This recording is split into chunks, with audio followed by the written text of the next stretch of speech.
ఇక వార్త వివరాల్లోకి వెళ్తే రంగారెడ్డి జిల్లా మొయినాబాద్ మున్సిపాలిటీ పరిధిలో పలు అభివృద్ధి సామాజిక కార్యక్రమాలు నిర్వహించారు. ముందుగా చిలుకూరు బాలాజీ దేవాలయంలో ప్రత్యేక పూజలు నిర్వహించి ప్రజల సంక్షేమం కోసం ప్రార్థనలు చేశారు.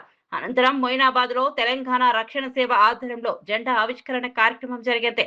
ఈ కార్యక్రమంలో బీఆర్ఎస్ ఎమ్మెల్సీ కల్వకుట్ల కవిత కూడా పాల్గొని జెండా ఆవిష్కరించారు. జెండా పండుగను ఘనంగా నిర్వహించగా స్థానిక నాయకులు కార్యకర్తలు పెద్ద సంఖ్యలో హాజరయ్యారు. అనంతరం మొయినాబాద్ మున్సిపాలిటీ పరిధిలోని సురంగల్ గ్రామంలో బస్సు షెల్టర్ నిర్మాణానికి భూమి పూజ నిర్వహించారు. పోరాటం చేయాల్సినటువంటి అవసరం ఉన్నది.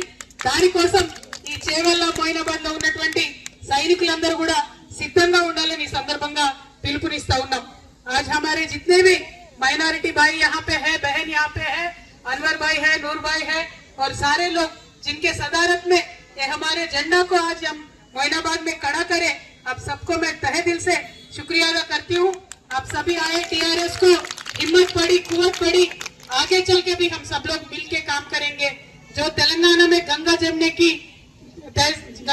की तहजीब है उसको बरकरार रखते हुए हमारे फिजा को खराब करने वाले जो भी ताकतें आ रहे हैं उन सबको कड़े से कड़े जवाब देते हुए हमें भाईचारगी बनाए रखना है. हमारे डेवलपमेंट के लिए काम करना है, हमारे सभी के तरक्की के लिए काम करना है. अभी अभी ईद गुजरा है और ईद में मुझे लगता है कि आप सबके दुआ भी जरूर कबूल हो गए होंगे. अब सबके जिंदगी में रोशनी भी आएगा, तेलंगाना रियासत में भी रोशनी आएगा. తెలంగాణ రక్షణ సేన జెండా పండుగ కార్యక్రమంలో భాగంగా ఇవాళ మొయినాబాద్ పట్టణంలో శివశంకర్ గారు, అన్వర్ ఖాన్ గారు, నూరుద్దీన్ గారు, అలానే రాజు గారు, విషపతి గారు, నాగేష్ గారు, సంతోష్ గారు, యాదగిరి గారు అందరి ఆధ్వర్యంలో పెద్ద ఎత్తున జెండా పండుగ కార్యక్రమాన్ని చేసుకొని ఆనుకొని ఉన్నటువంటి సురంగల్ గ్రామంలో మరి సంతోష్ గారు వారి తండ్రి జ్ఞాపకార్థం ప్రారంభించుకొని వెళ్తూ ఉన్నాం. మరి హైదరాబాద్ కూతవేట దూరంలో ఉన్నటువంటి మొయినాబాద్లో జరగాల్సినటువంటి అభివృద్ధి కానీ జరగాల్సినటువంటి పరిస్థితి కానీ 12 ఏళ్లలో జరగలేదనే భావన ప్రజల్లో కనపడతా ఉంది. ముఖ్యంగా రియల్ ఎస్టేట్ మీద ఆధారపడి బతికేటటువంటి ప్రజలు 111 జీవోని తీసేయకుండా మాకు అన్యాయం చేశారు ప్రభుత్వాలు కూడా అని అనుకుంటా ఉన్నారు.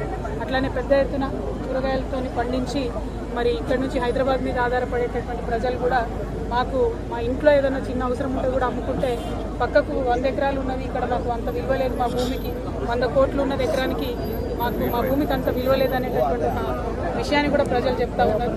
అల్టిమేట్గా తెలంగాణ రక్షణ సేన పుట్టిందే తెలంగాణ ప్రజల హక్కులను కాపాడడం కోసం కాబట్టి తప్పకుండా తెలంగాణ రక్షణ సేన అధికారంలోకి వస్తుంది. మేము అధికారంలోకి వచ్చిన తర్వాత 111 జీవోని తీసేసి ఈ 120 గ్రామాల ప్రజలకు వారి భూమి విలువను పెంచే విధంగా ప్రయత్నం చేస్తామని సందర్భంగా తెలియజేస్తూ జై తెలంగాణ.